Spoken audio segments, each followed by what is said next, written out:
Hi guys, welcome back to my channel. It's been a minute since I talked to you guys, since like half a year, 6 months ago. Yeah, I know things got really crazy for me in my life. Very, very crazy. And I lost track of myself and confidence and everything in between throughout this whole year. So, to get to the point, my 2022 was pretty much the equivalent of how most people's 2020, 2021 was going for them. The pandemic had hit in 2020, a lot of people losing their jobs, a lot of things was happening in 2021 where you thought things was going to stabilize and you realized no, it didn't stabilize for you. But as for me, things were like on the up and up for me. 2020, I was able to go to Chicago, get certified in my field, got a nice size raise for one. Was winning awards back to back that year for my achievements with Word. 2021 was looking more at me being able to get promoted into a higher position. I was still maintaining even with a small staff because I do work in the fast food industry. Being able to deal with a small staff and continue to have a thriving store was accomplishment because a lot of people was going downhill during this time. So continue to be able to do all that and then being able to even be looked at to a higher position was going great for me. Then 2022 happened, and 2022 took its turn. One, with my boss at the time decided that he was selling his company. We got sold to a bigger company, and I was not aware of how much a difference will be between a smaller company going into a bigger company. Will be the different rules, dealing with different people, having to understand how their company is ran, what they're looking for was very different from when you work for a smaller business. A smaller business is really based on the money aspects, making sure that you're maintaining that profit, and then again going to a bigger company, it was more than that. It was a lot more procedures, people relations, this and that. We didn't have those things going on in that small company. So trying to adjust out of my mind into, okay, your job is not only to make sure this business is profitable, but to make sure that you're doing XYZ, damn near the whole damn alphabet, and still maintaining a store that was. So in August of 2022, my life took a very big turn. I had just got off of vacation. I was on vacation with my daughter's dance team. We went down to Orlando. I'm like spending buku's money, making sure that my child was going to be able to, really enjoy herself and gain new experiences while she was down there. And to come back and be in a meeting and get this phone call from this number, out of state number. It was, first I ignored it because, of course, I'm in a meeting. Like, who is this calling me? Anyway, first thing you think in your mind is, oh, it's nothing but a spam caller, or you be like, oh, maybe a bill collector. I ain't got it for you right now. Anyway, you gonna have to wait. Might be even down student loans. So I ignored the phone call, and then I get the text message from that phone number, and it was like, hey, we have some very tragic news for you concerning your apartment. So, of course, my instinct is to jump up and go and find out what these people are talking about, because what the hell could be tragically wrong with my apartment? I call, and the lady answers, and she tells me who she was, and she was the property manager for my apartment complex, and she dropped a bomb on me that my apartment had caught on fire and that there was nothing left. Like, I want to say my mind probably zoned out as soon as she said the apartment had caught on fire. And I kept hearing bits and pieces like, I'm so sorry. There's nothing left. Where are you? You have nothing to come to. Because, mind you, I'm at work So these people don't see me step all out of the meeting. They're not understanding what's going on. They're coming in, ask you 1,001 question. Of course, what do workers do when you're the boss? And me just feeling trapped at that moment. Like, I don't want to show emotion on the floor. And so I just was like, I gotta get out of here. And so like I run and like I'm like crying and the lady's like, please ma'am, calm down. My supervisor comes out and I'm like in the parking lot just breaking down. And he's just like, well, what's wrong? And I was like, I have nowhere to go. I have no home. I don't even know where I'm going right now. I'm like literally jumping in my car. What am I jumping in my car for? There's nothing there. There's nothing there. And the new owner of our company, he came outside and he was like, well, let your supervisor go outside with you and let him take you home. Let him take you, let him help you handle things because at the state that you are, you're not able to drive like this. I'm not going to allow you to do that. So my supervisor takes me home, and all I could think is the whole time, like, we're driving, like, I'm, like, painfully quiet. He's, like, trying to ask me, what do you plan on doing? Don't worry about it. We'll take care of you. We'll figure something out. Housing wise, like, that's not going to be the issue at all. Don't think about that. And selfishly, I'm not gonna lie, y'all know my prized possession is my Beyonce stuff. Like, Beyonce's, I am Beyonce's one of her biggest fans, as y'all can see. So, Ivy Park collection behind me. Me was just like, oh my god, all my stuff is gone. Like, it was like those selfish moments because a lot of things you'd be like, okay, I can get back, but some of these items, like, for me to find them online, I'm gonna have to pay double the price. Just thinking of the times like the drilling of getting online, standing in line, online to try to even cop some of these things and even being able to afford these things at this moment. That when she was able to drop stuff, I was able to cop those things. Like, my mind was racing. So we get to my apartment. I'm calling my sister because, mind you, me and my little sister live together. And so she's like running out of her job trying to get to the house. We get there and it's painfully quiet. Like, I'm thinking I'm going to hear like fire alarms, police, lights, something. And I'm like pulling up. So then my heart like drops. Like, my mind is like, am I playing tricks on myself? Like, did this really happened? Did I just make a fool of myself in front of everybody? Like, was this some type of freaking prank call that went horribly wrong? Like, what the fuck? So we pull up to my apartment, and yeah, there was definitely a fire. Definitely a fire. And fortunately and unfortunately, the apartment that actually lost pretty much everything, well, not pretty much, it lost completely everything, was somebody else's apartment at that time.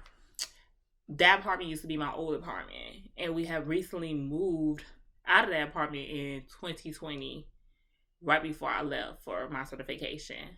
So I don't know, somewhere in the paperwork with things not, switched out correctly, that y'all still think I lived up there, but finding out that was my old apartment, so I didn't lose everything, and going into my apartment and just realizing everything was just pretty much, the apartment was full of smoke and everything was salvageable for me. So I was just happy. Like, I am not a big religious person, but I do believe in God. I was raised in the church like any other black person in America growing up in the 90s. So, I could have shouted right then and there. Like, all I could do was fall to the floor and just thank God that we were okay. Like, everything's fine. So after the fire, my boss, the owner of our company, he ends up putting us into a nice, extended stay hotel for us that he paid for I want to say like almost like a week until we understood what was next. My understanding was that I thought we was going to be able to go back into our apartment. Silly me, I don't know why I thought that we was going to be able to move back into our apartment, but they end up condemning it. and they would say, they had some spots open in some of their sister apartments, and that'll be something that they'll be able to provide for us if we wanted to go through with that, or if we wanted to go ahead and cut ties with them completely. So my whole ordeal was, okay, I paid my rent thinking that, okay, I'm gonna be able to go and be able to move into a whole nother apartment. No, that was not the case. I literally get the call, and she gave us options of the other apartments. But the thing about those apartments was they were way more, like they was like $400 or $500 more than what I was paying where I was at. And I was gonna have to downsize to a 2 bedroom. Now, mind you, it's me, my sister, and my child living in this apartment. So downsizing really was not a good option for us. And then for us to be paying that much more rent, then on top of that, it being in an area that it was too far off from where my child's school was, her what her after school programs was, and so that would be a lot of driving for me trying to get her to and from everywhere. So it was not a great option for me. And I also just felt like, why are you making me pay more for to live somewhere else? I'm not asking to move. This is basically your fault because it wasn't, the fire was supposed to be electrical fire. Something with the wiring in the building messed up, and that's what caused the fire. So I mean, personally, it's your fault. So why are you basically making me pay for your fault? They ended up refunding us. So we cut our ties with that apartment. They ended up refunding me like $150. And I'm guessing that was supposed to be my security deposit when I first moved in. I don't believe to this day that I paid $150 to move into that place for a security deposit. And I really didn't have no paperwork to prove because at this point I've been living there since my child was turning 3. She's born in 2013, so 2016 I've been living in that apartment. So yeah, I didn't have that paperwork to say how much I paid to move in there. I didn't. So I took the $150. But then it was also on the basis like, okay, wait a minute. Where's the rest of my money? Because the fire happened on the 2nd of August. Like literally, you just paid your rent and a fire happened and now you have nowhere to go. So where's the rest of my money? Because at some point y'all need to refund me the rest of it. They ended up refunding me, but I didn't get my refund until December. Like that's how long I had to wait for this refund to come. Living in the hotel with my little sister, it's me and her. We tried to think of how we was going to be able to afford to live in this hotel while also being able to save up to look for an apartment. Not that saying that my boss wasn't going could have paid for more time. I'm pretty sure he would have. I think he really had in his mind that we were staying in that hotel on his dime. But I ended up putting my card in after that week so that they would take the money out of my card for the weekly rate of staying there, which was close to like 9 something to live in a extended stay. And I think about the people that I have working for me that have lived in these type of hotels. And I was like, my God, how do they afford this? How do they continue to how do they get themselves out of the situation if you're paying that much weekly to live somewhere? Like, I was like, yeah, it's great, because you don't have to deal with any type of utilities, but I still have to wash clothes, still have to buy food to put in here for me to cook. So it was just like, how do they do this? And I can understand how people end up in that pitfall of having to move into one of those places and not being able to move out in a timely manner. So yeah, definitely learn about housing insecurities along the way with this because of the fact that looking for apartments, even with me being able to afford, a better apartment, looking, one, there's none out here in the price range that you wanted to stay in that was giving you out 3 bedrooms that was actually available anytime soon. And it was really like first come, first serve. And like a lot of things that I realized after the pandemic is that you don't get to go and see the apartments. Like it was one thing for me to go apartment hunting, and you know how they have like those little model homes that they have set up for you to go look at, and you fall in love with the model apartment and you sign your lease and you get into your own apartment and you be like, this don't look like what y'all was showing me, but I'm kind of stuck now, so I'm gonna just let it ride. So having to do a whole lot of online virtual tours, having to be like, oh well, we don't have that, but there's pictures online, and I'm just not going with no picture apartment because I know good and damn well that apartment don't look like what that picture is showing. So no, just continuously looking. My mind was so focused on that. Then my car breaks down. My car breaks down on me in the midst of all this, and I'm just like, great. There could be nothing else that could happen at this point. I already done lost my housing. I'm having to move back in with my family at this time, and like my family, we're good to a certain extent. And then once after a certain extent happens, it's time for everybody to go their separate ways because now it's about to get real ugly real fast. And unfortunately, the ugly real fast came a little faster than I thought it was going to happen because I thought I'll eventually get out of there before it really got down. And then that one fateful day, my car broke down. I'm struggling to try to figure out how to get to and from work because, mind you, I'm still working. I want to go look at places. I have another car, but I allotted that car to my sister to drive. And having to ask, hey, can I get around for work? Hey, since I'm getting off before you, can I just take you to work and then I come pick you up? I have to get my child. I get hit with a bombardment of me just being a selfish person. I only think about self. I'm picking on my little sister. I'm taking the car from her, which never happened. Never took the car from her. That was not the case. I'm controlling her money. Not the case. We were planning on moving back in with each other. I put down a budget for both of us on, hey, let's put the money that we would have put towards rent and put it into the side. Every month we'll just pay it. And so by the time we leave out of here in like a month or two, we'll have this much saved up. So that'll be enough for us to get security deposit, first month, anything that we need to get turned back on, because you never know which, apartment you're going to get, what their utilities, things happen. And also, some of our big soft surfaces things, we had to throw away. So a bunch of beds, mattresses, we had to go throw away because of the smoke-filled house. I was not controlling nobody, but that was what it was made to look like. I was not taking anything for nobody. At the end of the day, if I decided to take my car back, that was my personal business anyway, because I bought it. I made the payments on it. I paid it off. If it breaks, I have to fix it. I paid the taxes on it, so I don't understand what was the big ordeal. But that wasn't even what I was doing. I was just asking, hey, on this day, since I'm going to be free, can I keep the car so I can look? Yeah. It took me back to my childhood of how much I realized my mom just never had my back on my side or nothing. And I was just like, this is what I have gotten away from. And now I'm back in this household. And I think that's why I try to push so much of staying into that hotel and, making sure we was going to be able to pay for that.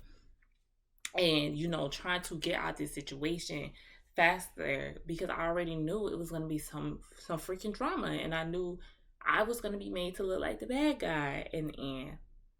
And that's exactly what happened. After the situation, me and my little sister's relationship with each other, because you was the root of it, you did not defend me, you made it seem like I was doing this and that to you, which was not true. If you didn't want to save your money, fine, then just say that so I could have planned for myself, because I'm having to do this with a child. You're doing this by yourself. So that's when we decided to go our separate ways with life. And she went and got her place, and I went and got my own place. So then that was back to the drawing board. What can you afford by yourself? Because now I was looking at apartments that could be split and we still be good. Now I need to look for something that I can afford all by myself, which became very, not very difficult. But now I'm looking like, okay, rework your budget. While all that is going on, job bullshit starts happening. Guys, I'm 31 years old, and I probably have not really been in physical altercations since I was in the fifth grade, because I've always been a cool, laid back person. You all over there, I'm over here. I'm minding my business, you mind yours. I don't really judge people's lives or whatever. People tell me what's going on. I listen, I give my advice, put my hands up, I'm over with it. But somehow I get wrapped up into like this baba bullshit that was going on at work. And I was wrapped up in scandalous lies on me about my sex life, what I was doing. And I was like, first of all, the only thing I think really saved me from all the scandalous things that was being said was the fact that people that was being told these lies had known me for years. They know me. They know I don't get down like that. So they will hear it and then they be like, no, not her. I don't believe that. But it's just like, why do you continuously do it?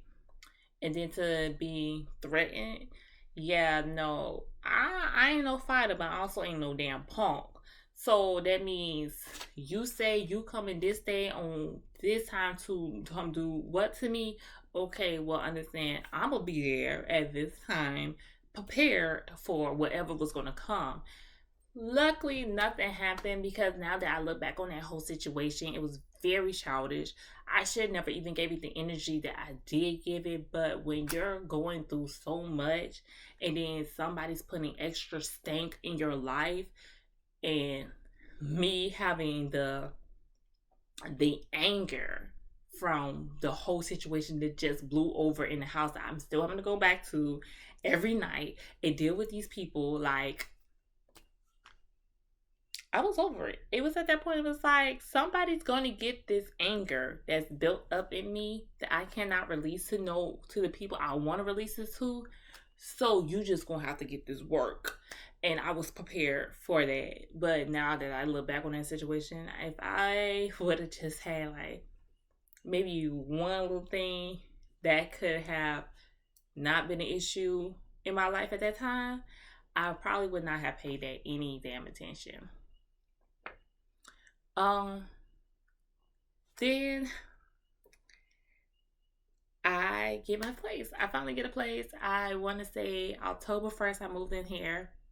My boss actually helped me get this place. It was a place that he's sublet to other people that he have who were foreign exchange students that would come and work to stay in the United States over the summer. He'll rent this place out to them. They'll work in his stores, and then at the end, they'll leave when it's time for school to start back. So he allowed me to take over the lease here, and I started moving in. Moving was a big process, getting everything out that storage unit. I'm downsizing from a 3-bedroom apartment to a 1-bedroom with a loft that I converted into my daughter's bedroom. So a lot of things I had to really like break down and be like, yes, no, keep, don't keep, to be able to fit into my apartment. And get everything set up and look at how I wanted to look. It really took me into like from October into now, because moving out of my storage unit was a joy, because I had a nice little visitor living in my storage unit. A nice sized rat was living in there, and I was happened to be the nice lucky person, and I thought something was in that shit, because as soon as I got the key to come move in here, pay my rent that on that first, and then was put the key in, I went to my storage unit, because you're excited. I'm about to move some of my stuff in there, the little stuff that could fit into my Jeep. I thought I heard something scurry in that shit. But I'm thinking it's like a lizard or something. Which, I mean, either way, I was going to be scared, because I don't like no creepy crawlies. I don't like no bugs. I don't like nothing past animal that's like a horse, cat, dog. Anything past those things, I'm scared. So I was like, okay, is that like a lizard? So I closed the thing. I was like, okay, this is going to take too long. Let me go ahead and buy a U-Haul. Let me move everything at one point, at one time. Then keep driving back and forth in my truck, getting little small things. So we go back to get the stuff out of there, and I go to pick up a box. Soon as I pick up the box just starts, kind of rattling. So I was like, what the fuck? And as soon as I look down, the rat jumped out the box. When I said I jumped in that box, that rat went that way. I ran that way. My family is like, what in the world? And that's when my nephew, my sister sees the rat running down the thing, trying to see which other storage unit it could get into, and busting out laughing because I'm like totally freaked out at this point. And they just thinking this is a nice, fun comedy moment. No, it was not. I was scared. Is a fuck. I do not like rats. Then, because of this rat living in this storage unit for, damn, what was that, like 2 August? We probably moved that stuff in like August 10th, maybe. I moved it out October 1st. This rat had a field day living in my thing. Like, a lot of stuff had rat poop in it. From the stuff that was not like tied up in the trash bags, there was like open little storage container things that was just in there. It was covered in rat poop, rat piss. My couch, I had to deep clean my couch. How to wash all my stuff because I didn't know what the rat had got on. Then of course most of my stuff smelled like smoke. Like, I didn't realize how much the stuff smelled like smoke until I got it someplace else, and then I was like, this shit stinks. So I had to end up washing everything, and then the stuff that was badly like filled with rat poop and rat urine, I ended up having to just throw away. So I ended up throwing away a lot of my decorative pillows because I didn't feel like spending more money going to a laundromat washing them. I was like, that's something I could get back. And my storage bins that for my little drawer cubbies, yeah, I had to end up throwing all of them away because there was just no way. And then it was more than one rat because I ended up finding like carcasses of dead rats in some of the boxes. Yeah, it was fun times dealing with the moving process. But all in all, I'm finally settled. I want to get back into what I'm doing. I probably should have chronologized what had happened, but I wanted my channel to be more about other people's lives than my own. And I did want this to be a blog. So I was just like, once I'm fully set, I will let you guys know what happened. And that was pretty much it. It was a real roller coaster ride. But for 2023, I'm just hoping that things are going to be on the up. I'm putting things in place for myself to try to make my life a little easier. Setting goals for myself that, you know, eventually maybe I'm not going to be able to, I won't be renting no more. I'll be able to move into, look into buying a home and having something that's a little more stable for myself.